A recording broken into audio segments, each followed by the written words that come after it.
over the weekend, I was trying to think about the whole Cade York situation, trying to digest it, look at it from all angles. And something I wasn't positive about when I was looking at this, and I'm curious how you guys feel. I'm not asking what should the Browns do, what do you want the Browns to do, what you think they will do. I want you to go into Kevin Stefanski's mind, put on your head coaching hat for a second. If you were the head coach of the Cleveland Browns in this situation, knowing your kicker could cost you games, can win you games, can lose you games, so many games come down to 3 points in the NFL, and you have a guy who you may not personally trust, the teammates, his guys in the locker room may not personally trust. We don't know that. I'm just speculating. How do you handle putting Cade York's feelings and potential lack of confidence and not bringing in competition above, on par, in the same realm with the other 52 guys on the roster? How would you handle the situation they're currently in if you were Kevin Stefanski? Earl, go ahead. Get us started here. For me, I would definitely bring in kicking competition. You all hear me say all the time, iron sharpens iron as one person better than another.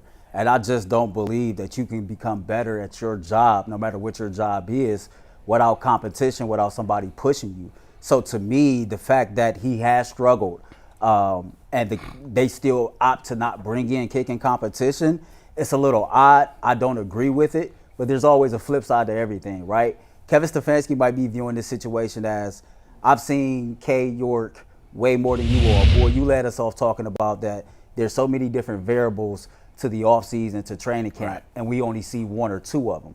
He sees all of them. But that doesn't mean I agree with it. I think he's tripping, not bringing in kicking competition, because we're talking about a kicker who was drafted in the 4th round. His name slips me, but the Bengals kicker, right? Evan McPherson. This is the guy that was drafted, had instant success. And fans will push back and say, well, Justin Tucker struggled. These other kickers struggle as a rookie. I know he didn't, but they say that like certain kickers struggled as a rookie, and that's true that they do. But the Browns drafted him in the 4th round, in my opinion, because they believe that they got instant return on investment, and so far they haven't.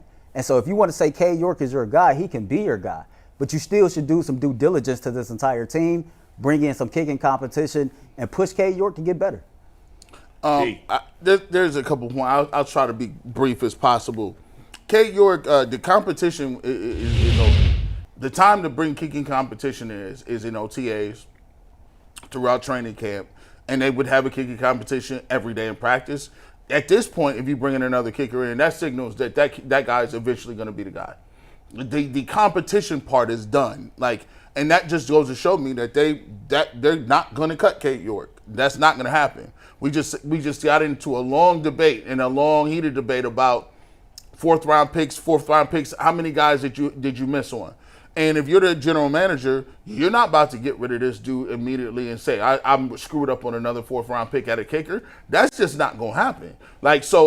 And when I talk about people being political in nature, when you talk about where you're drafted or how much money you got on a free agent deal, that's political in nature. It doesn't have anything to do with how good you are on the field. Cade York, if they brought another kicker in, would not be as good as some of the veterans they brought in, which would signal he's out of here.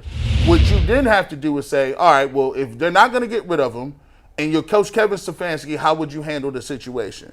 Well, you handle it by this. You go in and you talk to Deshaun Watson, and you meet with your offensive team and captains and your special teams coach and say, listen, right now Cade does not have the confidence we want. Just like any other young player, we can't throw him to the wolves. We're not going to be kicking 60-yard field goals just at the end of the half. If it's going to be 3rd and 3, we're putting it on the onus of Chubb, on the onus of our best players, and that's Deshaun Watson. So Deshaun, listen, sometimes we're going to give you some play calls, and it's going to be, hey, get a certain amount of yards here so you can be fourth and manageable, and we'll go for it. Stefanski is already going for it the most out of any other coach. He likes doing it. So you just put the expectation, hey, look, at the end of the day, it's just like high school. Inner city teams don't have kickers. We go for 2 all the time. Right? It is what it is. So here's a situation where you may not have a guy that you're going to be able to line up from 55 with any confidence.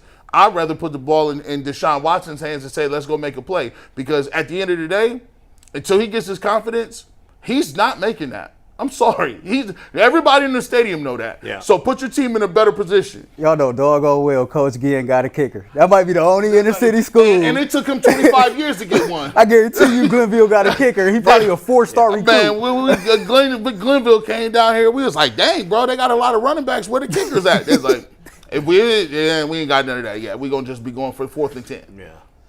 So, I think G just clarified everything for me right here. Because I've really been struggling with this question. When Cade York missed those two, and you know me, I'm very dismissive about preseason. Mm-hmm. The only thing I pay attention to is the kicker. Because the kicker, what's the difference if it's preseason or regular None. season? If anything, it should be easier because, in a way, there's no pressure because if you lose the game, who cares? Right. But there's nothing different. Your opponent doesn't matter when you're kicking a field goal. None. All right, first of all, this whole nonsense about the punter being to blame is complete nonsense. Yeah, that's a talking point. I don't want to hear about this anymore. If that were the case, they would have put another guy in there to hold. I'm sure one of the backup quarterbacks could hold, a freaking wide receiver could hold. They'd find somebody. Okay? Dave Zastudil said what he said on the internet, and they keep trying to tell Dave Zastudil. Yeah, exactly. Regular fans are telling Dave Zastudil. I'll go with Dave Zastudil on this. They're telling Dave Zastudil and Jay Feely that they don't know what they're talking about. Right. And they do. Yeah, so that conversation is over. But That's so funny. I have been all weekend going back and forth on what do? You drafted him in the 4th round. He made that game-winning kick against Carolina. You lose that game if it's not for the kick. But the back end of the year, he was terrible. You look at his numbers. Can you bring up his numbers from last year? Again, the field goals. So if you look at the field goals, he made, I think it was 75%, right? So he made 75%. But if you look, that's the total. Can you? He was 24 of 32. He was 75% on the season. But remember, he made his first 8 field goals. Yeah. So that means he was 16 of 24 after that, Man. which is 67%. 75's not good. 67 is horrendous. There's part of me that's like, clearly this guy's got a big leg. I want to give him a chance to pull it together. But it's not like any other position in football. You can't keep him as a backup. Nobody wastes 2 roster spots on a kicker. That would be the perfect solution. Yeah, just go get another kicker. You can't do it. But you can't do it. And so I'm going back and forth. And then G just made it very clear. He said it's all politics. You're right. If Cade York was undrafted, he'd be gone. Yeah. If he was some schlepp-dick free agent that had bounced around from team to team, he'd be gone. Bye-bye. So the reality is the Browns probably should replace Cade York. They probably should bring in Robbie Gould. Yep. Robbie Gould has hit big kicks. Yesterday. They would do it yesterday. It's not that difficult. And let's face it, I need a Jewish guy on the Browns. I don't have one. There's no Jews on the Browns. So they got rid of affirmative action. I don't care about that. I'm kidding. But, So Bull, do you think it's stubbornness? I mean, it's politics. It's stubbornness, basically, right? Yeah. The fact that you won't even bring in kicking competition because you're afraid as an organization that the kicking competition you bring in will outkick Cade York, and now you got to go look in the mirror. Or you're hey, worried about his psyche and how he's going to handle that. But you can't worry about that. But G is right. If you bring in a kicker now, it's to replace the kicker you had. At this point, there's no competition. You're only bringing in a guy if he's replacing your guy. But I don't think they're going to do that. No. But if he, there was part of me saying, well, let's see how he does in the regular season. But if he cost him a game early, that might be the difference in the playoffs or not. To me, this is the craziest part. And I said this to Earl off camera, I think Friday or Thursday. Yeah. Kevin Stefanski has an Ivy League education. I remember. Regardless of what you think of his head coach, he's a smart guy. A very, very smart individual. He understands, in my opinion. Ivy League education does not make you smart.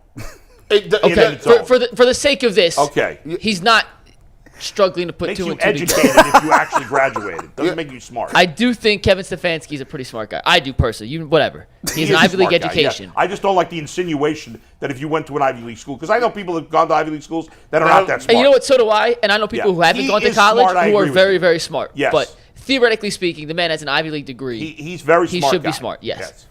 I have a hard time believing that a guy who I view as that smart, who understands so much about football, would be willing to risk his job future on a kicker because they drafted him in the 4th round. Cognitive dissonance, Mike. Seriously. Cognitive dissonance is not a thing that affects just dumb people. Everybody, you could be That's educated as hell. I was watching a documentary with guys that have physics degree that still think the world is flat.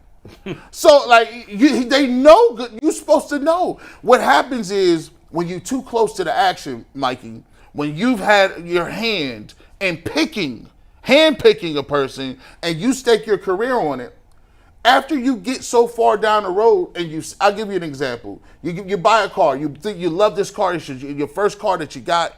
And then they say, listen, all right, the brakes go bad. You put more money in it. Then the engine goes bad. You put more money in it. Then the starter goes bad. You put more money in it.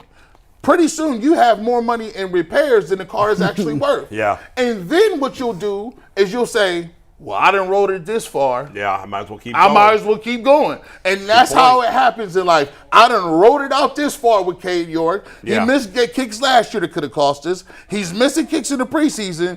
But now I'm just going to wish up on a star. Yeah, but I'll tell you, even though I'm a guy who loves going for it, you know me, I love, one of my favorite things about Stefanski is that he goes for a lot of fourth downs. But if you're right that he's going into the season saying, hey, we don't trust our kicker, so we're going to, that puts the Browns at a major disadvantage, huge disadvantage in a conference and a division that is loaded with talent.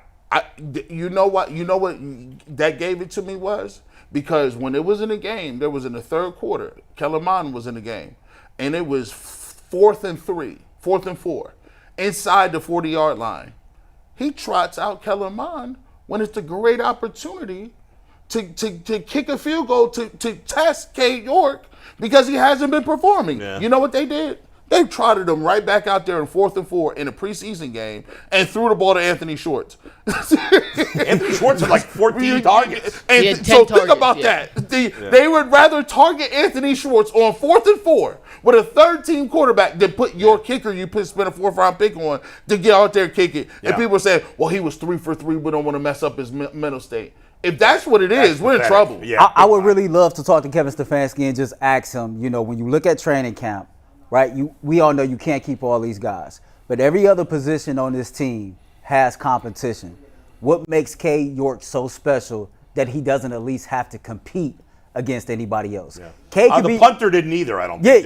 Yeah. But, like, Cade can be your guy, and that's cool. But what makes him so special that he doesn't have to compete? I don't know. Deshaun's your guy. It is odd. Everybody else your guy. Deshaun got hit. Everybody else is competing against somebody but him. I mean, in fairness, Deshaun's not really competing. But there's no chance anybody can take his job. But I get your point. Yeah. There are 2 people. There are 3 people that don't have competition: the punter, the kicker, and the 2nd to 3rd year quarterback.